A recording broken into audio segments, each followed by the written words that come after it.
হযরত আদম আলাইহিস সালাতু ওয়াস সালামকে যখন সৃষ্টি করলেন, তো আল্লাহ রাব্বুল আলামিন আদম আলাইহিস সালাতু ওয়াস সালামকে সৃষ্টি করার পরে জান্নাতের মধ্যে হযরত আদম আলাইহিস সালাতু ওয়াস সালামকে স্থান দিলেন এবং মা হাওয়া আলাইহিস সালাতু ওয়াস সালাম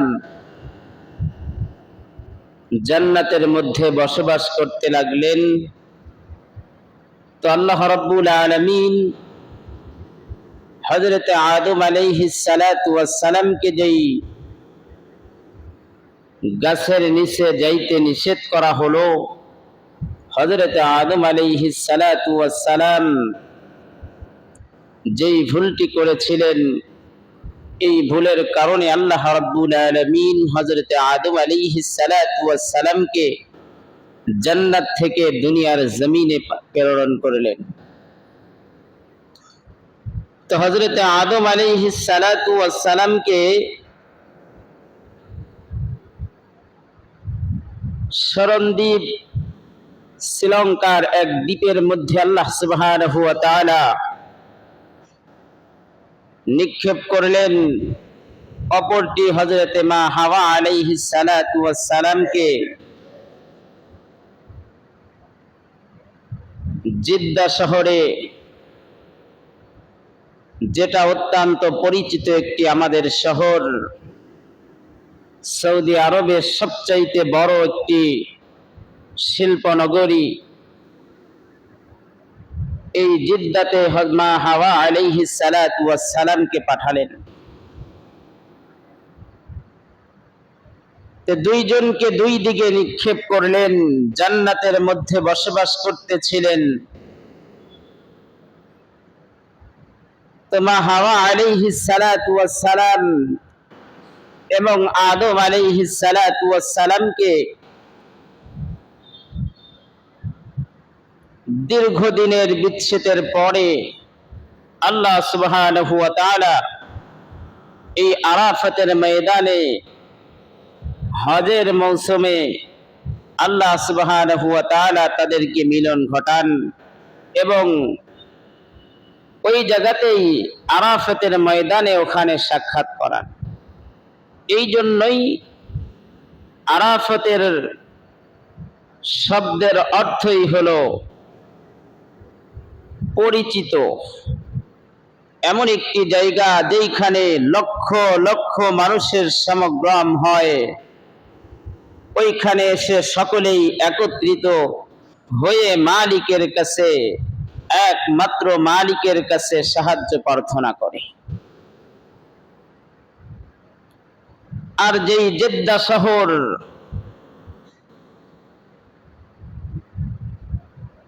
মা হাওয়া আলাইহিস সালাতু ওয়াস সালামকে যেই জায়গায় নিক্ষিপ্ত করা হয়েছিল, এই শহরটি এমন একটি শহর, হাদিসের মধ্যে আসছে এই শহরটি হলো এমন পরিচিত এক শহর, দাদি নানির শহর হলো এই জেদ্দা শহর। বলে গোটা পৃথিবীর মানুষ যত এই পৃথিবীর জমিনে আসবে, যত মানুষ, মা আদম বলে মা হাওয়া আলাইহিস সালাতু ওয়াস সালাম সকলের এই ইতিহাস সকলেই জানতে পারবে। যাই হোক, যে কথা আপনাদের সামনে আমি বলতেছিলাম,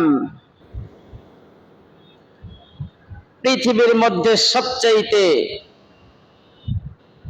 সর্বপ্রথম যেই ঘর নির্মাণ করা হলো, আদম আলাইহিস সালাতু ওয়াস সালামের মাধ্যম দিয়েই ফেরেশতাদের সমন্বয়ে আল্লাহ সুবহানাহু ওয়া তাআলা এই কাবা শরীফকে নির্মাণ করালেন। এরপরে হযরতে আদম আলাইহিস সালাতু ওয়াস সালামকে বলা হলো, তুমি তাওয়াফ করো। সমস্ত ফেরেশতারা তাওয়াফ করলেন, হযরতে আদম আলাইহিস সালাতু ওয়াস সালাম তাওয়াফ করলেন। তো আল্লাহ রাব্বুল আলামিন এমন একটি কিবলা, এই কাবা ঘরকে আল্লাহ সুবহানাহু ওয়া তাআলা নির্মাণ করলেন।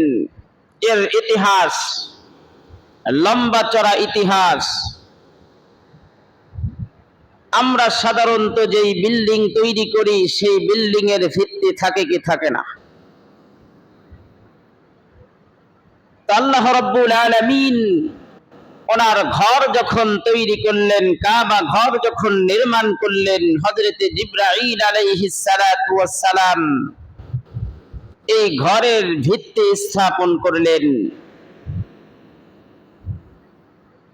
হযরতে জিবরাইল আলাইহিস সালাতু ওয়াস সালাম এই ঘরের ভিত্তি স্থাপন করার পরেই হযরতে আদম আলাইহিস সালাতু ওয়াস সালাম ফেরেশতাদের মাধ্যমে এই ঘরকে নির্মাণ করলেন।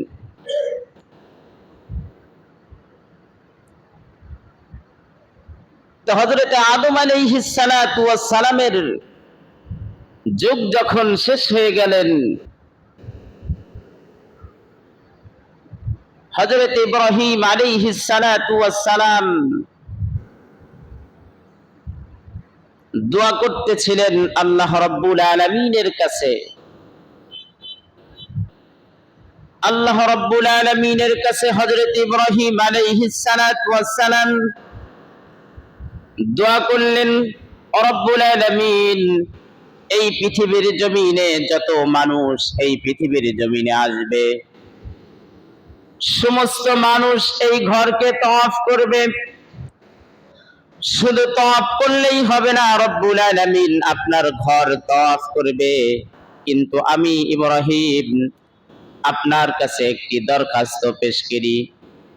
হযরত ইব্রাহিম আলাইহিস সালাতু ওয়াস সালাম রব্বুল আলামিনের কাছে দরখাস্ত পেশ করলেন, রব্বুল আলামিন, এই কাবা ঘরের আশেপাশে যতগুলো জমিগুলো রয়ে গেছে, সমস্ত জমির মধ্যে থেকে কোনো কিছুই ফসলাদি নাই, কোনো গাছপালা নাই, কোনো কিছুই নাই।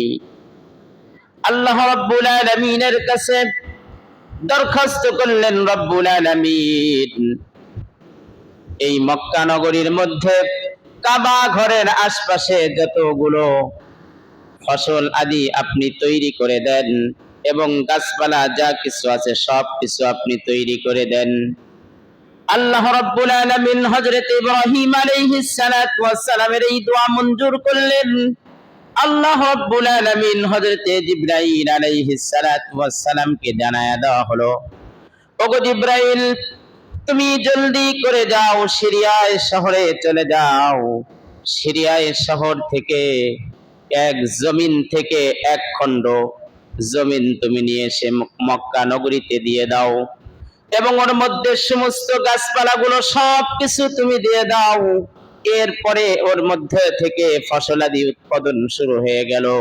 হযরত ইব্রাহিম আলাইহিস সালাতু ওয়াস সালাম দোয়া করেছিলেন, রব্বুল আলামিন, এরপরে যত মানুষ এই পৃথিবীর জমিনে আসবে সমস্ত মানুষগুলো কৃষি কাজের মধ্যেও ব্যস্ত থাকবে, এমনকি আপনার ইবাদতের মধ্যেও মশগুল থাকবে। হযরত ইব্রাহিম আলাইহিস সালাতু ওয়াস সালামের এই দোয়া আল্লাহ তাবারক ওয়া তাআলা মঞ্জুর করে নিলেন। এরপরে পৃথিবীর জমিনে যত মানুষ এসেছে এবং আসবে সমস্ত মানুষ আল্লাহ পাক রব্বুল আলামিন হযরত ইব্রাহিম আলাইহিস সালাতু ওয়াস সালামের ওই দোয়া মঞ্জুর করে নেওয়ার কারণে আল্লাহ তাবারক ওয়া তাআলা ওই সর্বপ্রথম সিরিয়ার জমিন থেকে যেই এক খণ্ড মাটি নিয়ে হযরত ইব্রাহিম আলাইহিস সালাতু ওয়াস সালামের ওই দোয়া মঞ্জুর করলেন। এমনকি হযরত জিবরাইল আলাইহিস সালাতু ওয়াস সালাম এক খণ্ড মাটি নিয়ে তখন ওই মক্কা নগরীর মধ্যে পৌঁছে দিলেন। এরপরে আস্তে আস্তে ফসলাদি শুরু হয়ে গেলেন। হযরত ইব্রাহিম আলাইহিস সালাতু ওয়াস সালামের সময় এমন ছিলেন, আল্লাহ রাব্বুল আলামিন এই কাবা ঘরকে এমন ভাবে নির্মাণ করেছেন, কোরআনুল কারীমের মধ্যে আমাদের সর্বপ্রথম আমরা যখন মানুষকে মাটি দেই, এই দোয়াই আমরা পড়ি সকলেই, আমাদের পরিচিত একটি আয়াত, মিনহা খালাকনাকুম ওয়া ফিহা নুঈদুকুম ওয়া মিনহা নুখরিজুকুম তারাতান উখরা। আমরা সকলেই মানুষকে যখন মাটি দিয়ে দেই, মাটি দেওয়ার সময় এই দোয়াটা আমরা পড়ি এবং পড়ার পরেই মাটি দিয়ে আমরা চলে আসি।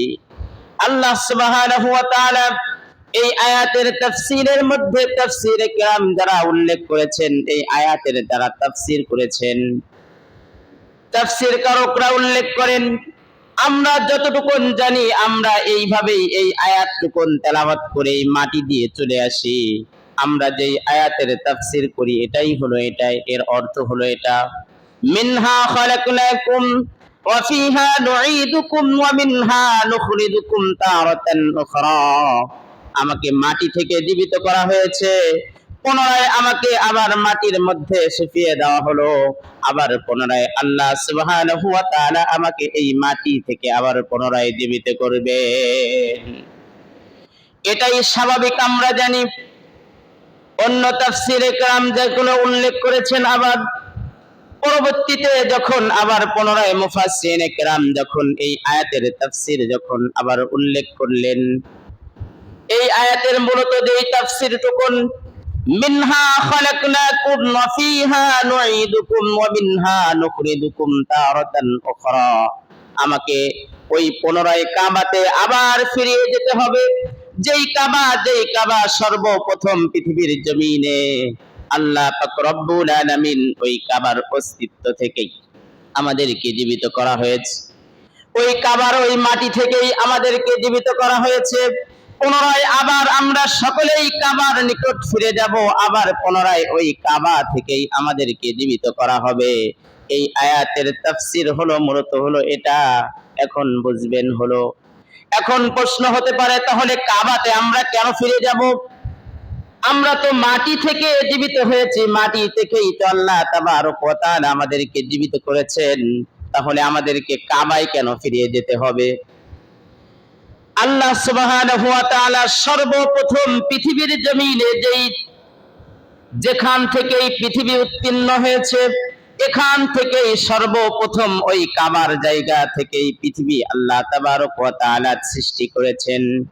গোটা পৃথিবী তো সর্বপ্রথম কোনো মাটি ছিল না, সর্বপ্রথম শুধু পানি আর পানির মধ্যে লিপ্ত ছিল, কোনো মাটির মধ্যে কোনো কিছুই ছিল না।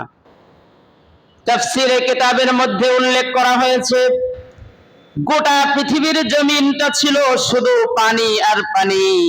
এই পানি থেকে এমন একটি জায়গায়, ওই যেই জায়গায় আল্লাহ তাবারক ওয়া তাআলা যেই জায়গাতে কাবা শরীফ নির্মাণ করিয়েছেন, ওই জায়গার পানিটুকুন যখন ঘুরতেছিলেন, এমত অবস্থায় ঘুরতে ঘুরতে ওই পানিটুকুন আস্তে আস্তে উঁচা হইতে থাকে। এমনকি ওই পানির আস্তে আস্তে ঘুরতে ঘুরতে ওই পানির ফেনা হইতে থাকে। এমত অবস্থায় ওই ফেনাগুলো যখন আস্তে আস্তে যখন যে কোনো জায়গায়, যেই সমস্ত মানুষগুলো আপনারা সাগরের পথে গিয়েছেন, কক্সবাজার গিয়েছেন ঘোরাফেরা করার জন্য, যেই জায়গায় পানি পথে পানি যত বেশি চলবে তত বেশি পানির গেজা হয় কি হয় না, কি বলেন? আল্লাহ তাবারক ওয়া তাআলা কাবা শরীফ যেই জায়গায় নির্মাণ করেছেন, ওই জায়গায় পানি এমন ছিল, পানি হইতে হইতে পানি চলতে চলতে পানির গেজা হয়ে যায়। এমত অবস্থায় একটা ইট পরিমাণ আস্তে আস্তে আস্তে করে যখন উঁচা হইতে থাকে, সর্বপ্রথম ওই জায়গা থেকেই জমিনের উৎপত্তি শুরু হয়ে যায়। আল্লাহ সুবহানাহু ওয়া তাআলা এই জন্য ওই কাবা ঘর ওখান থেকেই নির্মাণ করা হয়, সর্বপ্রথম ওই জায়গাতেই মাটি নির্মিত হয়। এই জন্য মুফাসসিরিনে কিরাম উল্লেখ করেন, মিনহা খালাকনাকুম ওয়া ফিহা নুঈদুকুম ওয়া মিনহা নুখরিজুকুম তারাতান উখরা। সর্বপ্রথম তোমাকে কাবা থেকে সৃষ্টি করা হয়েছে এবং তোমাকে কাবায় ফিরিয়ে নেওয়া হবে এবং তোমাকে আবার পুনরায় ওই কাবা থেকে তোমাকে জীবিত করা হবে। আল্লাহ তাআলা ওই কাবা ঘরকে নির্মাণ করেছেন এবং গোটা পৃথিবীর মানুষের কিবলা কোথায়? ওই কাবা ঘরই হলো মানুষ যেই জায়গায় যাক না কেন ওই কাবা ঘরকে সামনে নিয়েই আল্লাহ তাবারক ওয়া তাআলার সামনে দাঁড়ায়া যায়। এমনকি গোটা পৃথিবীর সাতটাবক জমিন, সাতটাবক আসমান সব কিছু একই জায়গায় হলো ওই কিবলা। যত মানুষ যেই জায়গাতেই যাক না কেন একমাত্র কাবা ঘরকে সামনে নিয়েই তারা কি করে? আল্লাহ তাবারক ওয়া তাআলার উপাসনা করে। এজন্য আল্লাহ রাব্বুল আলামিন কোরআনুল কারীমের মধ্যে জানিয়ে দিয়েছেন, ওয়া মিন হাইসু খারাজতা ফাওয়াল্লি ওয়াজহাকা শাতরাল মাসজিদিল হারাম মাসজিদিল হারাম ওয়া হাইসু মা কুনতুম ফাওয়াল্লু হুজুহাকুম শাতরা। আল্লাহ তাবারক ওয়া তাআলা বলেন, তোমরা যেই জায়গা থেকেই বের হও না কেন, যেই জায়গাতেই যাও না কেন, আমি আল্লাহ রাব্বুল আলামিনের এই ঘর, এই কিবলাকে তোমরা সামনে রেখেই আমি আল্লাহ তাআলার উপাসনা করবে। যেই জায়গাতেই আমরা যাই না কেন আল্লাহ সুবহানাহু ওয়া তাআলার ঘরকে সামনে রেখেই আল্লাহ তাআলার দরবারে আমাকে নামাজে দাঁড়াইতে হবে।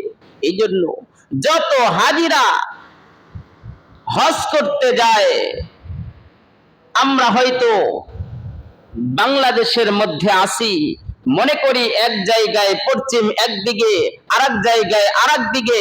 এর কারণটা কি? যেই জায়গায় কিবলা আমরা নির্ধারণ করি, মনে করি যে এই জায়গাতেই এই দিকে হয়তো কিবলা, এই দিকেই ফিরিয়ে আমরা মুখ ফিরিয়ে নামাজ আদায় করি। সৌদি আরবের চতুর সাইড দিয়েই কি করা হয়? নামাজ পড়া হয়।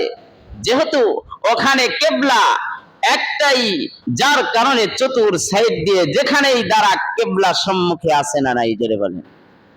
যার কারণে চতুর সাইড দিয়ে আমাদের হয়তো ব্রেন সময়ের সময় মনে হয় যে চতুর পাশ দিয়ে কেন নামাজে দাঁড়ায়, কারণ কিবলা তো ওখানেই, যার কারণে চতুর পাশ দিয়েই যেখানেই দাঁড়াক না কেন কিবলা কোন জায়গায়? তার সামনেই। সম্মানিত প্রিয় উপস্থিতি, আল্লাহ তাআলা আমাদের সকলকে এই সমস্ত কথার উপর আমল করার তৌফিক দান করুক। সকলে বলে আমিন। ওয়া আখিরু দাওয়ানা আলহামদুলিল্লাহি রাব্বিল আলামিন।